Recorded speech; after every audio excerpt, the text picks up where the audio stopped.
And welcome back, ladies and gentlemen, to another episode of Cisco's. I'm your host, Undisturbed Potato, and last episode, we defeated the Warden, farmed him a couple times, and then we went and slayed the Ender Dragon. I did also try to do the L2 hostility, however, I couldn't get the wind bottle to work properly, so I don't know why it's acting up, but I'll figure it out, and then once I do, I will show you guys what I did to get it done. So in between the last episode and this episode, all I really did was get a lot of the stuff ready to get into Create, just because I do really want to utilize the RS Infinity boosters so that we can actually utilize our storage system when we are not right here, so anywhere in the overworld and potentially in any dimension. That'll be a little resourceful for us so that if we are out exploring and then we have a lot of stuff that can be put into the system that doesn't really have NBT data, aka anything that isn't a weapon, a sword, tool, armor, and or enchantment table, we could just throw it in here, and then if we really wanted to, we can always just add more of these storage disks, which will make it a whole lot easier for us. But what I do want to do in this episode is get into Create, so I will show you guys a little bit of how I set up my stuff, but for right now, I know this is brand new and it looks crazy, but basically what I set up here is just a little stamping area so that I can get myself a precision mechanism. That is because I really do want a speed controller. So if I come over here and go speed, then controller, yes, I want one of these guys because this will allow us to control how fast our contraptions will move. And I already have brass casing, which is just right-clicking a piece of brass onto any stripped log. And then to make the precision mechanism, you need a gold plate of sorts. And then you just run it through a little assembly here, where it'll first stamp a cogwheel, followed by the large one, and then iron nugget. You do that process 5 times over, and you have an 80% chance of getting the mechanism. So let's see how lucky we are today. I'm just going to toss 2, just so I have insurance. I do believe I put enough materials to make 2, so well, either one's supposed to work. So that's 2 down. Step 3, as you can see, it just goes. Of course, you can automate this better by having some little tunnels and whatnot that will accept these guys if they are unfinished and send it back around, drop it here, and keep it going until it's completely done. However, this is not my true factory station, so I am going to leave it here, and we got 1. Looks like we are short some cogwheels. So let's see, do I have extra shafts? Nope. I'm gonna have these. Let's see, planks. Yep. So then we'll do 2, because I don't know how many I need. So we'll do this. This is the mini, then the large. And oh, just like that, we did manage to get 2 precision mechanisms, which is huge because these guys can be very useful, especially when we are going to get into making stuff for trains. And then of course, if you are setting up a boiler, the traditional boiler would utilize the mechanical arm.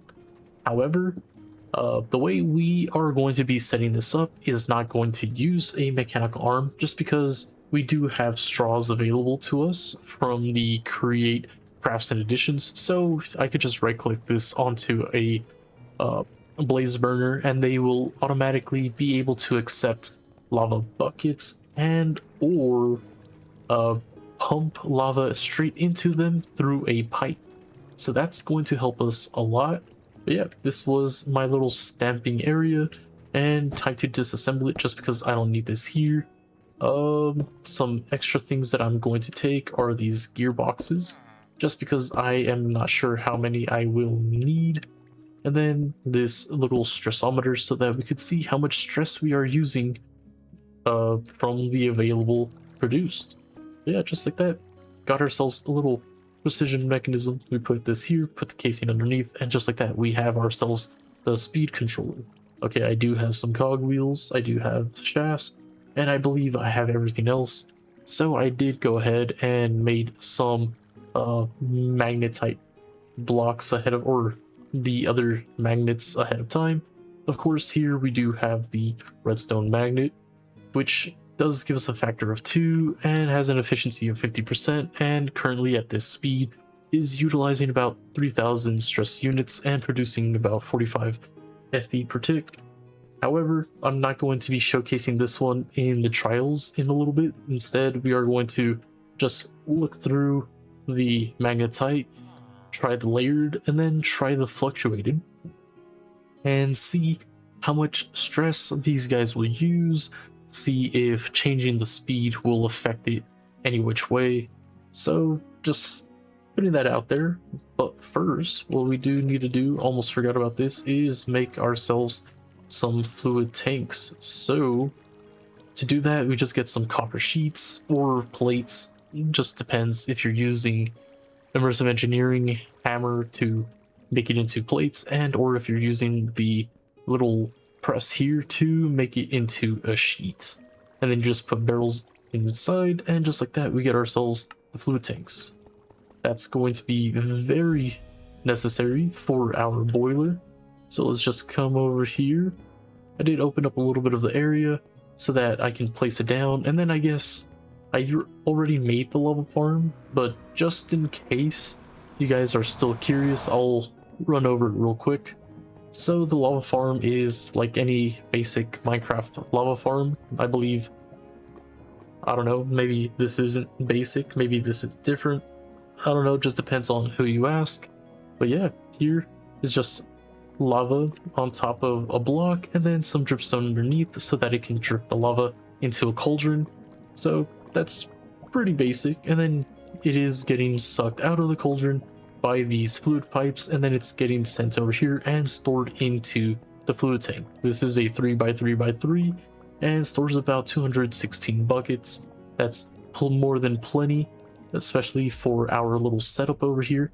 If you are curious as to how you can maintain enough lava and or produce enough to maintain your boiler at all times, I believe each blaze burner requires at least 2.2 okay, I was gonna say units, but first let's say a unit of the lava farm is a cauldron, dripstone, block, and a lava source on top.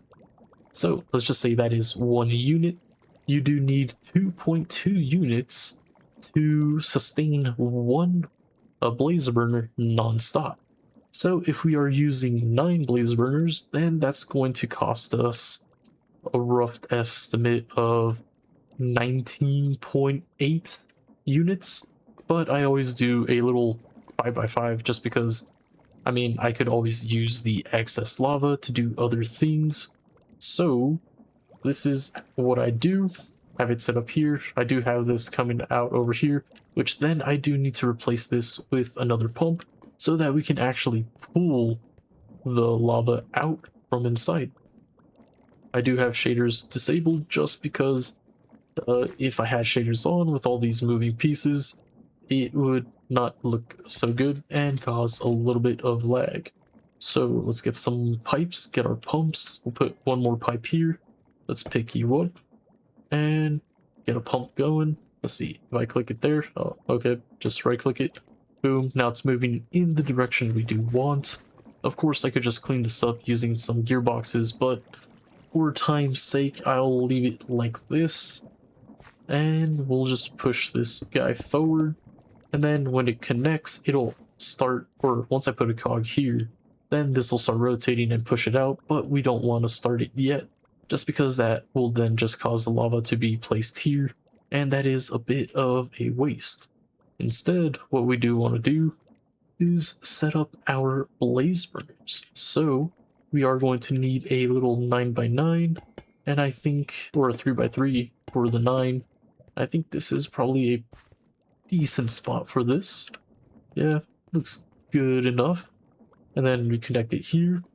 We put the blaze burners right on top. 1, 2, 3, 4, 5, 6, 7, 8, 9. And then we'll build the boiler on top of this. To do so, all we are doing is placing these guys down like such, and then when it turns into this, cool thing is all we have to do is just right click it and it'll automatically keep going up. Looks like I might need to clear this up a little bit more so that we can actually access all of this. Okay, that's probably the best thing possible. And good enough. Sweet. Just like that, we got our little boiler and everything. We have this set. Once we put the cog, it'll feed these guys. However, it will not work just yet. Kind of forgot about the fact that we got to give these guys their straws first. So get the straws, and then I believe we just right click them a bit. 1, 2, 3. Oh yeah, that is exactly how we do it. Once all of these guys are given straws, looks like they'll turn into this guy with a little drinker hat, which will then accept the lava that we place here. Let's get these tanks. If I right click here, beautiful. Awesome. That is set up. Now we just need to set up a little area to get water in here, which I think I'm going to do it right here. So let's do this. And then, hold up. I think it's, okay, I think I'm doing it a little wrong. Yeah, like that. And then here, same thing. It's like this, mine new, place that. Reason why I did that is because I'm pretty sure if we have a water source here, I don't know, I'm being a little extra here just because I don't want to accidentally waste our water. But yeah, here I'm just going to put some water along the edges, make it a little infinite pool, and then have some pumps pulling water and putting it straight into the tank. So let's get the water buckets out real quick, and we'll do a little something like this. Boom, and then we should be able to do that, do this, do that, and just like that, this is now an infinite pool. And then we get the pipes. Let's see. Let's set this up like so. Oops, gotta move you. Boom, and then we just right click the pipes onto these guys. I should probably take off the boots. Come on, really? Why are you doing this to me? And let's shift click. Really? Are you redacted? Boom.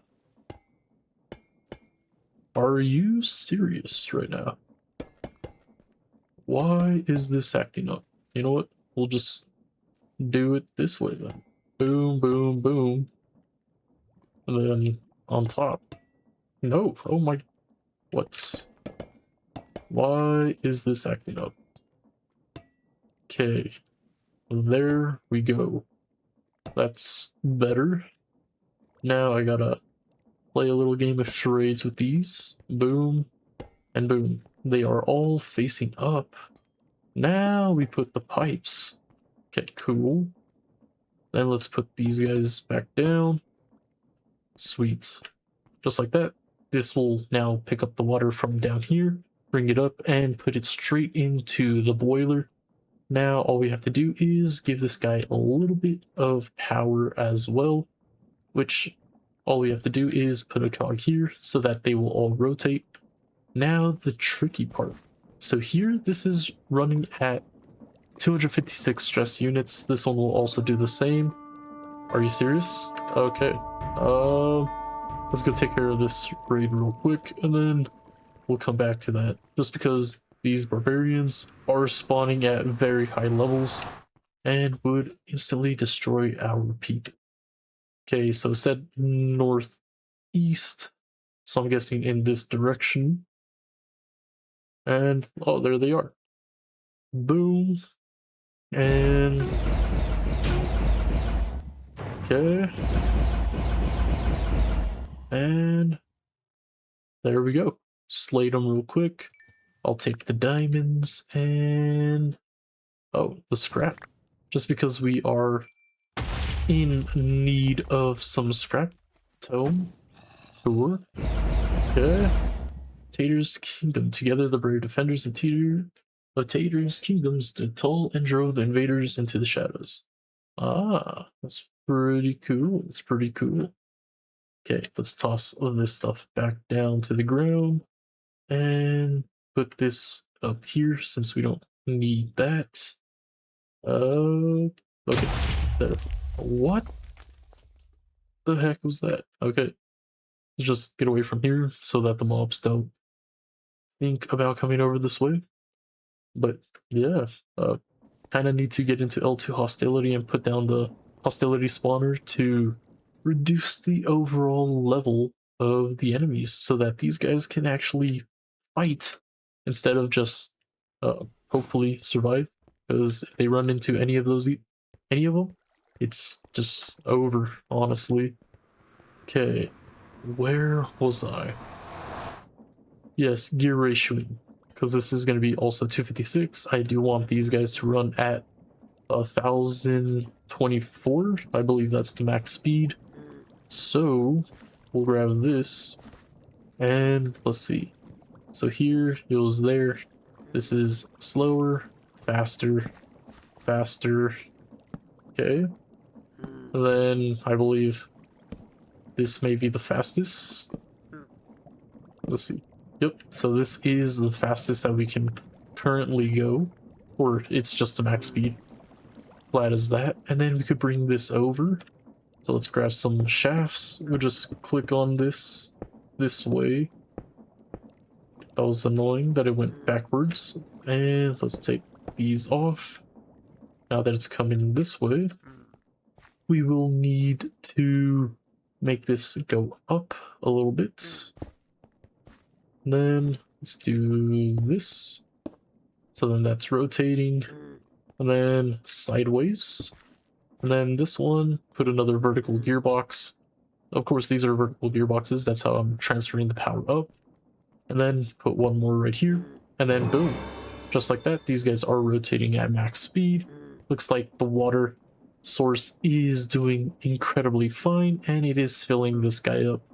Just like that. As soon as we get these guys connected, this should work as a proper boiler. Or first, I do think we need to put a little steam engine on top.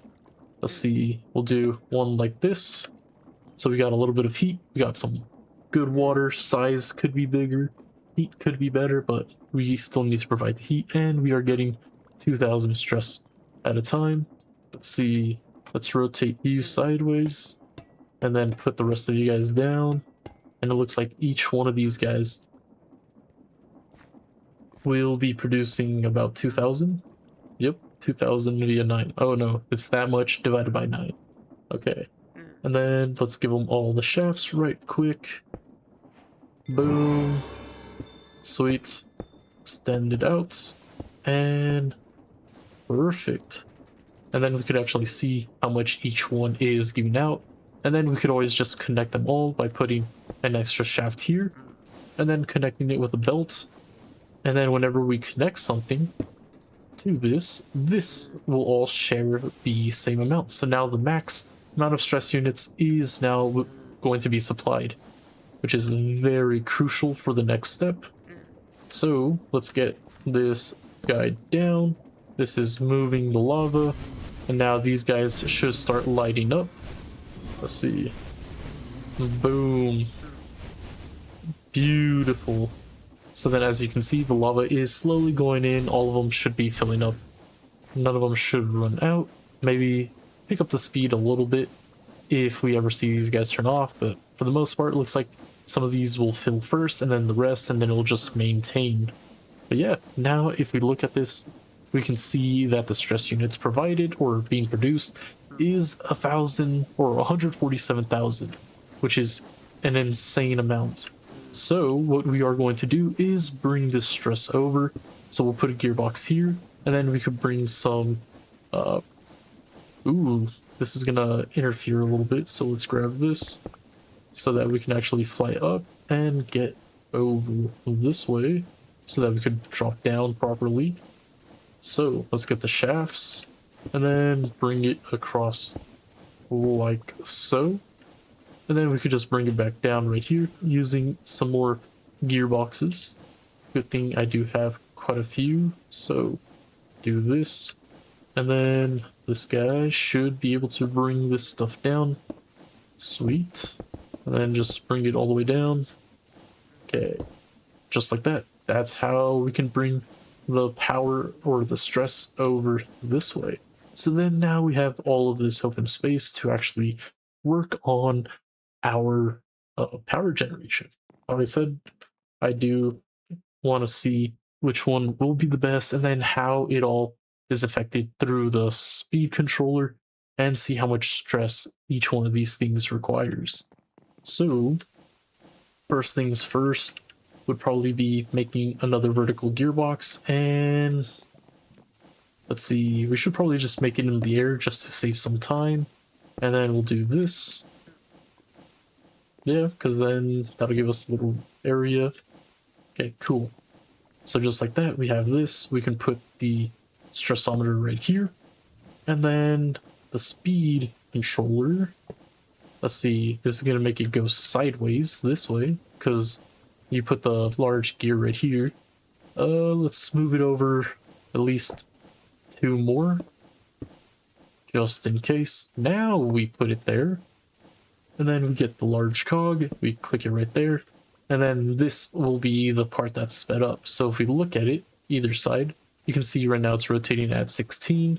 So if we put it this way and we put it at, let's say 128, as you can see, speeds up a whole lot more. And then we can also put it all the way to the max, which is 256. Interesting. I thought it goes higher, but just like that, we have it at 256 RPMs, which is max speed. And as you can see, we're not using any stress because we don't really have any loads on it or anything on it. So one of the first things that I did want to check was the alternator. In the previous episode, when we did utilize it in the refined storage, it was only producing 90 FE per tick. However, I did look into it, and if we had this moving at max speed, this alternator should be producing 100 FE or 180 FE per tick. So it's double, and I do want to see how much stress this actually uses, just to see what might be the better options for us. So when we do, oh, okay, so looks like at max speed, this is actually producing 360 FE per tick, which is pretty darn good. Let's see how much stress this is using. So it's using about 16,400 units, or like 300, so 16.3. Let's see, if we move this down to 128, this will then produce 180. So were we moving at 64 before? Yeah, it looks like previously we were having it at 64 RPM, or rotations per tick, or per minute. So yeah, 64, you get 90. At 128, you get 180. And then at max speed, we get a nice 360.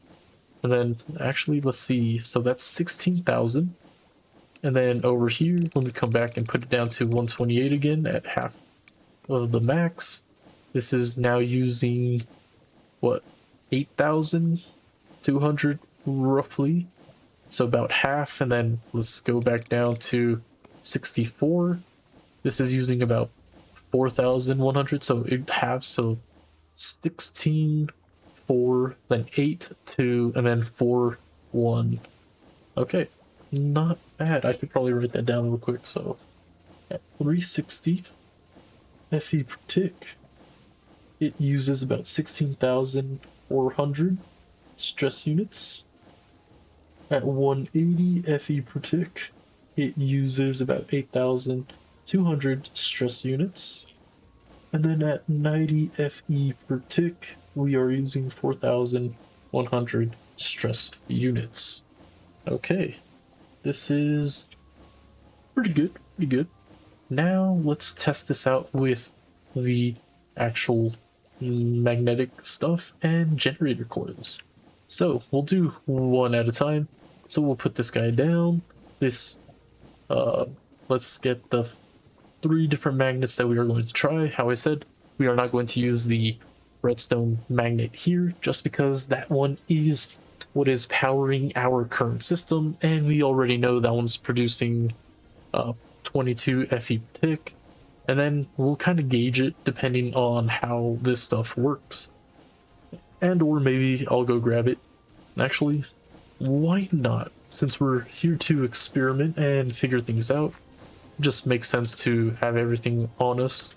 So let's get it, and then we'll come back over here. I mean, it's pretty easy to set up our little system again, so it's not like we're really doing anything too crazy.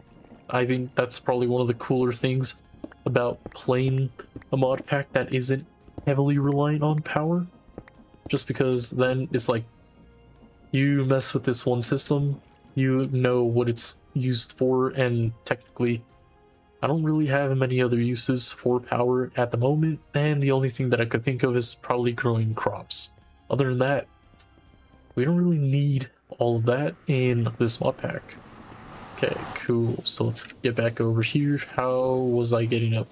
Was I flying up through here? Or am I redacted? It was here, up here. Okay, yeah, I knew it. There we go. So, first things first, let's get this magnetite block, aim at the generator coil, and then just right click, and just like that. Boom, it builds it for us, and then right here is where we just tap the power brushes, or the carbon brush, to see how much power it's generating. So this one, at 64 RPM, it is at 22, so let's increase that and see what happens at 128. So at 128 it goes up. Looks like it's using a whole lot more stress. So previously I think it was what, 2300, so now it's double since it's double the speed, and the energy output did increase to double again. So let's max out the speed here. So now it is using 9000 and is producing 90. So I'm just going to record the max speed for this one. So normal mag block at 256 RPM, we are getting 90 FE per tick, which is pretty good.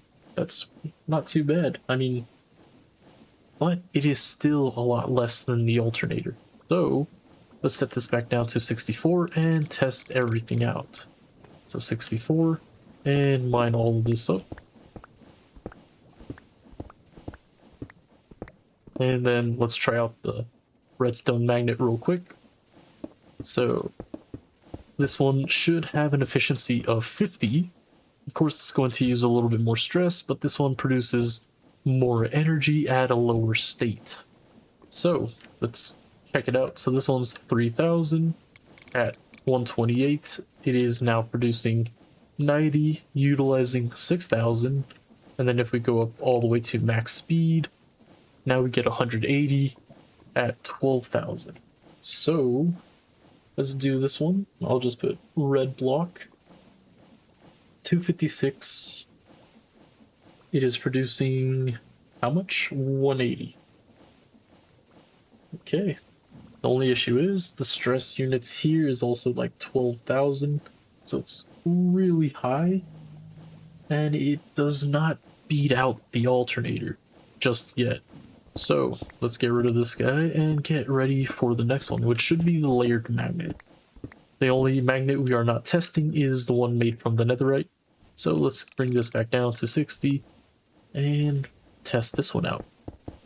This one I did make a lot more of just because I wanted to test offline how, or I guess we could test together, how many or how much energy we could produce by layering multiple of these guys. Okay, so here now we have an efficiency of 66% and or about 67%, and then 4,000 stress units. Energy being produced is 90 per tick. Of course, if we bring this up to 128, this is now 180 at 9,000. So kind of getting close. And then if we bring this all the way to 256, then we are using 18,000, producing 360. So now we are up again, 360. This is the layered, and now we are using what, 18,000, so 18k. So It's a little higher, somewhat closer, but not what we kind of want. So let's get rid of this guy and then try out the last one, just because I don't have the materials for the other magnet. However, in the near future, I do plan on making a little farm, and when we do so, we should be able to farm some netherite scrap so that then we can actually make the next magnet. And right now, it is kind of hard to make all of these. Like, it took quite a while to make the layered and the fluctuated, just because we do have to charge these guys. These are 2,000, 2,000. The diamond one is 8,000 per. Wait, let's double check this. Yeah, 2,000, 2,000, and then 8,000. And because of how little energy that other overcharger is or energizer is, I do need to make the next tier, and having a little bit more power so that it can be full all the time and make these things faster is going to be helpful. After all, I am not sure whether I'm going to be utilizing the alternator and or these magnets. Just depends on which one's cheaper overall, which honestly feels like the magnets would be so much easier, just because this does require the crafters and then having to do all these individual parts. So we will see. Okay, so this has been brought back down, and the last magnet to test is this one. Let's see what the efficiency is like here. So went from 67% to 80% efficiency. Of course, it's using a lot more stress, but look at that. Now we are at 180 FE per tick, which is not too bad. So let's go up to 128. Now we are using 15,000 stress units, and we are producing 360. So this one's the fluctuated. So I'll just put flux, and then 15,000, I believe. Yep, 15,003. And then we're producing 360 FE per tick at 128. Yeah, so that's probably another one that's important. 15k 0.3. And then let's see. Yeah, so here at 128, we are now using less stress than the alternator and producing the same amount of power. If you're wondering how much less stress, it's about 1.1 thousand less stress units. So these fluctuated magnetite blocks are technically better. So I'm guessing if we were to use the last magnet, which is the netherite magnet, which should have probably 100% efficiency, then I would guess we would probably be making 360 at, let's see, how much stress units is this using at base speed? Base speed 7,000.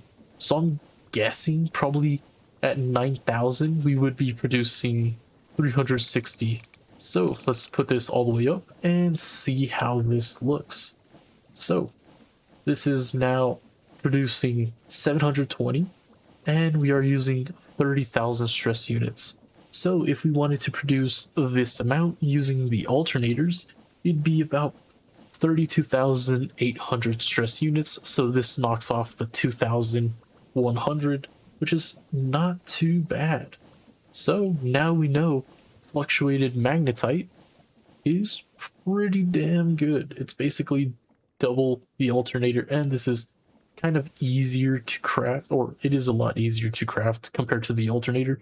The only downside when it comes to making these magnets is the fact that it does require 4 magnetite blocks, which, I mean, would be rather easy to collect if we used a create contraption like a quarry type one, and or if you make the little mining cart and then just go to a certain layer and then just have it mining. But the only alternative besides those two that I can think of is utilizing Ars Nouveau, where we could use the tablet of scrying to highlight where all these magnetite blocks are. However, these guys spawn in groups of 1, 2, 3. I've never seen ore size of 4. It's always usually 1, 2, 3. 3 being on the rare side even then. So that is going to be quite a lot of mining if we try to do the fluctuated magnetite. That's why I'm thinking we might stop at the layered magnet, even though it's less efficient. But in the meantime, it should hold better for a while, just because when I do get into making the netherite magnet, this one should be a lot easier. It just requires 5 overcharged diamonds and then 4 netherite scrap.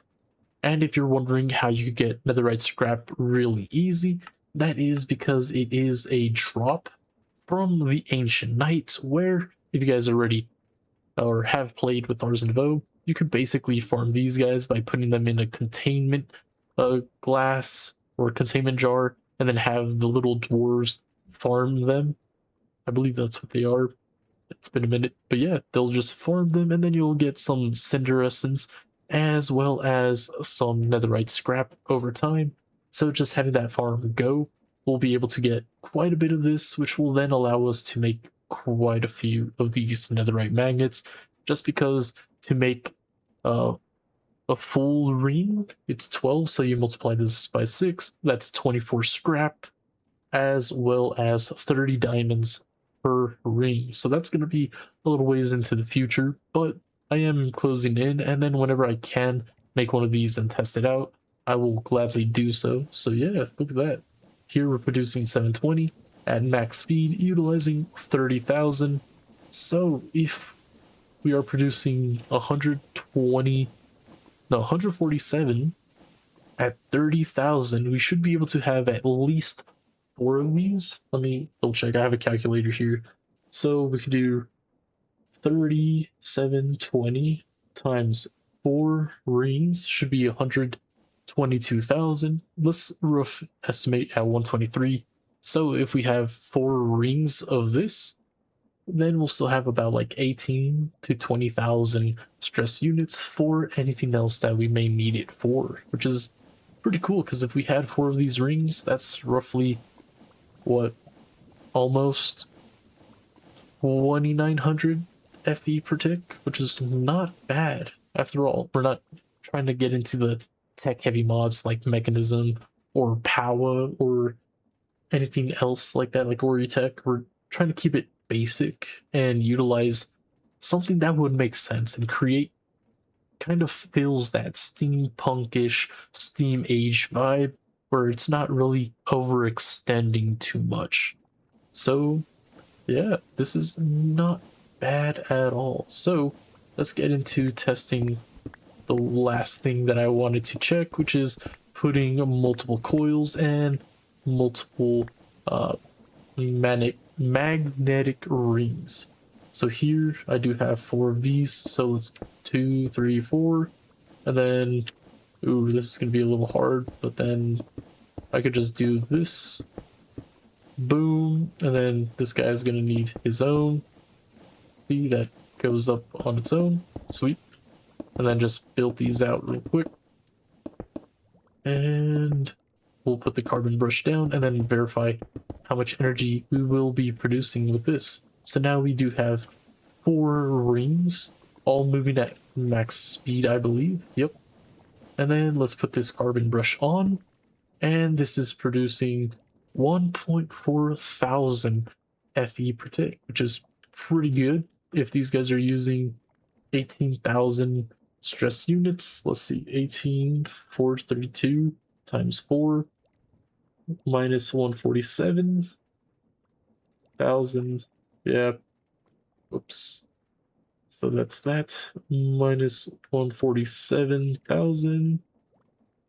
Yeah, we basically have double left, so we could technically do a ring of 8, which would double. So then 1 boiler with this type of magnet can produce a max of 2.8 thousand FE per tick. Is that a lot? Not really, but kind of makes sense. I mean, compared to making Mechanism stuff, that kind of goes absolutely absurd. I mean, I love Mechanism. After all, I did utilize it in my Altamod series, but this makes sense. This makes sense. I can't wait to see how this will all change whenever we do get into utilizing the netherite magnet, and whenever we do want to make the nuclear reactor, which is something that I do need to look into because I'm not 100% sure how that stuff works. but it will be pretty cool just because, if I'm not wrong, the nuclear reactor could, depending on the size that you make it, can produce upwards of, let's see, this one is one boiler at 147,000. The nuclear reactor at minimum is two boilers worth of stress, and then the bigger you make it, the more stress you can make. So that's probably going to be the actual way of making the stress needed to make these guys. So now this is max speed. We have two of them down, and if we put the brush down like this, we get 1.4k, and then this is even more efficient by like 18,000, I believe, compared to the 4 rings, and we're getting the same amount of energy. So this is really darn cool, honestly. I've never really dabbled in all this, so the fact that this just works just makes sense, and it's very fun, and it's going to be very entertaining. Just because, like this, I mean, I think I might actually get into making the RS Infinity booster. Let's see, RS in. Yeah, because to make this guy, we just need Nether Star, some Netherite, and then some range upgrades, which is just quartz, which is quartz and iron, ender pearls, this upgrade, some more quartz and iron, some glass. This is just, yeah, some very cheap material. So I'll make me an infinity range booster, see how much energy it's actually going to require to have this run, and then see how many magnets we are going to need to actually power our system, see if a boiler may suffice, and or if we actually got to get into nuclear. If you're curious about the nuclear portion, let's see, all we got to do is click over here on the nuclear fuel, hold W, and it's going to pop this up, where, as you can see, a nuclear reactor is probably one of the better ways, and then it kind of shows you how to set it up. So we put the rods, we have the little inserter, we have the casing. This is how we can basically power it. Okay, let's see what else is needed. And then this is probably the heat exchanger that then sends it into these heat pipes, and then these are heat vents, I believe. And then if it's not covered, it emits radiation. And then we could avoid radiation by wearing leather armor or just have it completely encased. Let's see. Yep. And then if we don't have the heat being exchanged, we'll have a meltdown, and it'll just melt and cause radiation.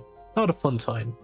So honestly, it's rather simple. You just need one layer or one little box, have some fuel getting fed into it, power it, have a heat exchanger, heat vents, and then little heat things to actually release the heat.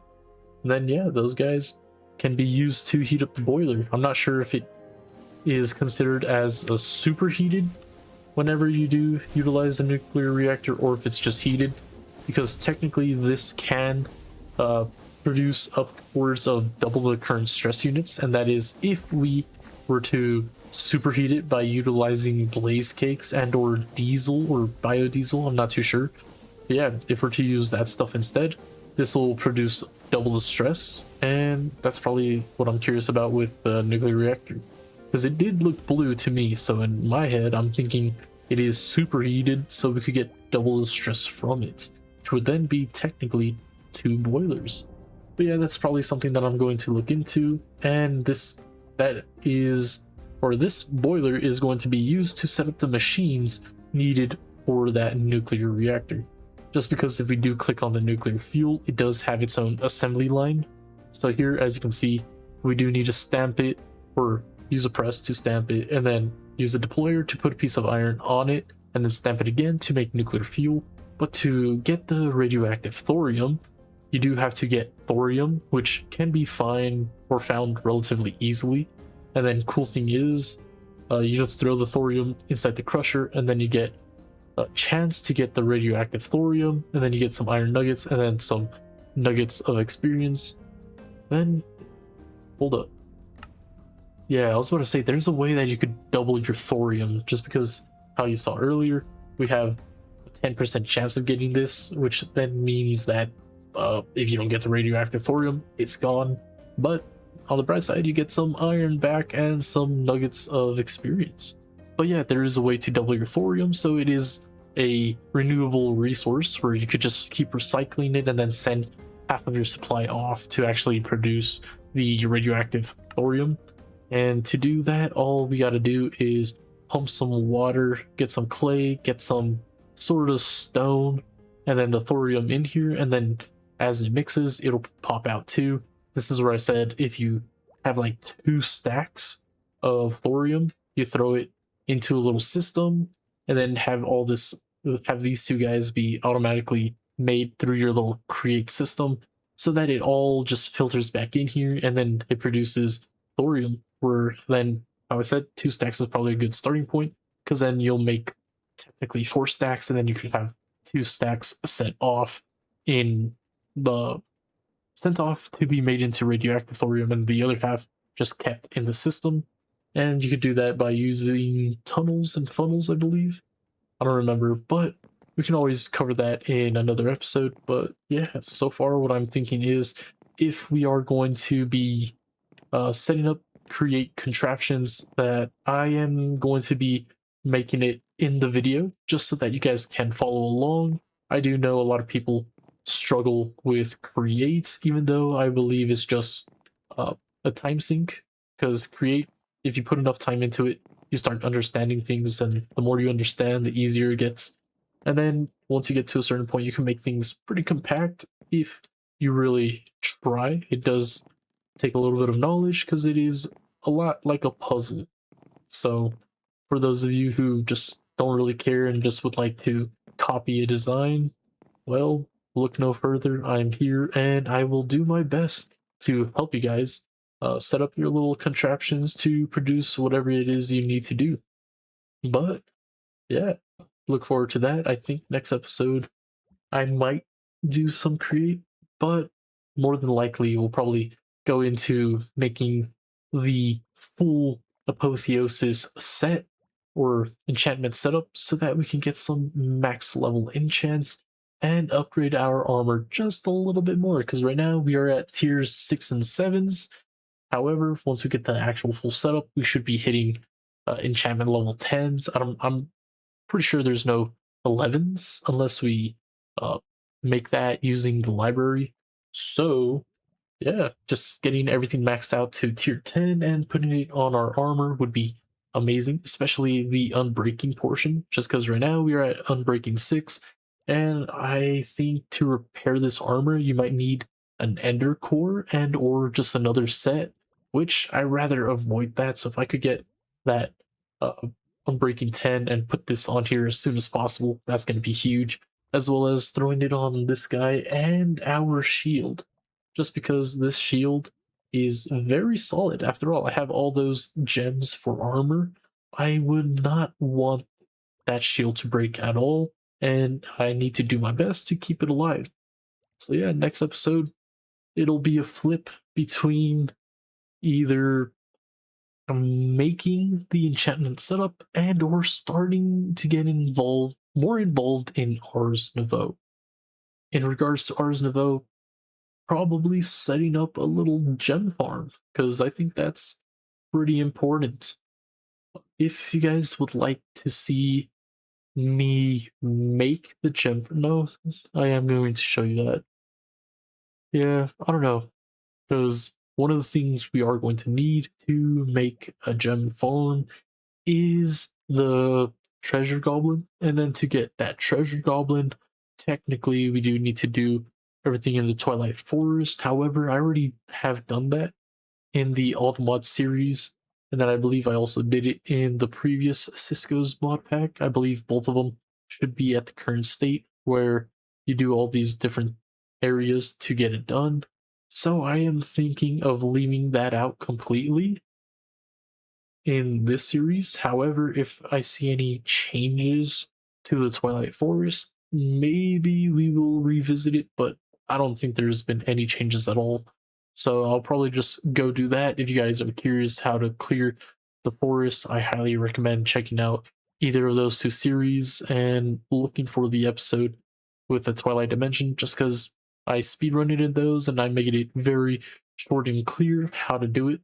Because yeah, what I'm going to aim for is, I mean, hopefully we slay the mob, they drop the gem. However, the better chance of getting the gem is from over here in the quest line. Just because over here, if we hover over the random rewards, as you can see, we could get the Twilight Forest gem, the Incandescent Inferno, Frozen, the Archmage, the Source, the Earth, and the Hardy Jewel. The one that we want to get is the yellow one. Let's see, it should be that one. If we get that, that'll be the one where we have a chance of getting the treasure goblin whenever we slay an enemy. And whenever we get that treasure goblin to spawn, we are going to want to trap him. What I usually do is make myself some quantum catchers. Let's see, quantum. Yeah, because once you make a quantum catcher, you can just right click the treasure goblin and it holds onto it, which is just 4 spawner scrap and arcane crystal block, which the scrap is easy. I mean, there's plenty of dungeons, plenty of different structures with spawners, so this stuff's really easy to get. And then the arcane crystal, all you have to do is mine it from this stuff, which is pretty easy since they are pretty bright underground. So yeah, you make one of these, or make a few of them, capture all the treasure goblins over time, and then whenever you do want to put them in a containment jar, let's see, this is Ars Nouveau, so containment, yep. If you want to put them in a containment jar, you will need a tablet of containment, and then do a little ritual, and then also supply a thing of source to your ritual area so that you can just right click the treasure goblin down and it'll automatically put it in a jar. I mean, I'll show you guys how we do it, but the Twilight Forest part I'll probably do offline, and then when I do get the goblins, I mean, it's gonna take a while for those guys too, but once I have all that set, then I think next episode we'll actually dive into the gem farm, just because I think that would probably be one of the better things to get done ASAP. But with that, guys, if you guys enjoyed today's episode, make sure to hit that like button. And if you have any comments, questions, concerns, suggestions, advice, whatever it may be, put it down in the comments and I'll get to it whenever I can.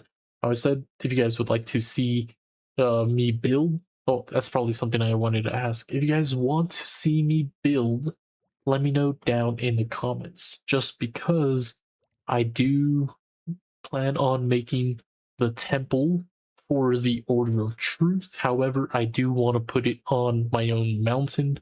Right now, we don't really have a mountain nearby, so I am thinking of making my own. As I said in previous episodes and series, I'm not the greatest builder, so it will take me time to make a mountain worthy of our temple. So, if you guys would like to watch some episodes of me building this mountain and temple, let me know down in the comments. However, if you guys don't want to watch it, or if I don't see anybody mention anything about the temple, then I will just build it offline and I'll show you guys how it looks in the future when it is done. But if you guys do want to watch it and see the whole process going into it and just watch me blabber about anything random, then just let me know down in the comments. That's probably something that I did want to mention before I wrap this up. But if you guys are enjoying this series or any other series, make sure to hit that like button so that you guys can be notified whenever I do upload another episode. But with that, guys, thank you guys for watching, and until next time, peace.